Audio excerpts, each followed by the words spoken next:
बुलढाण्यातून एक मन हेलावून टाकणारी बातमी आहे। कन्यादानाच्या वेळेस वडिलांचा हृदयविकाराच्या धक्क्याने मृत्यू झालेला आहे। सिंदखेड राजा तालुक्यातील वर्दडी इथं ही धक्कादायक घटना घडली। कुरुमदास भुतेकर असं मृत्यू पावलेल्या या व्यक्तीचं नाव आहे। त्यांच्या मुलीच्या विवाह सोहळ्यात कन्यादान करताना हृदयविकाराच्या तीव्र धक्क्याने ते मंडपातच कोसळले आणि यातच त्यांचा मृत्यू झाला। कन्यादान करताना वडिलांचा मृत्यू झालाय।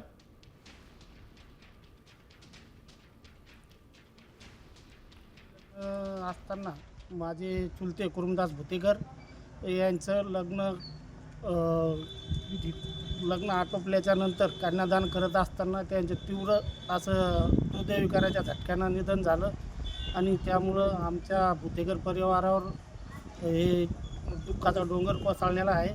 आणि त्यानं आमच्या बहिणीच्या लग्नाचं खूप मोठे स्वप्न पाहिले होते, पण त्या दिवशीच हा काळानं आमच्यावर घाला घातला आणि आम्ही सर्व भावंड दुःखात आहोत।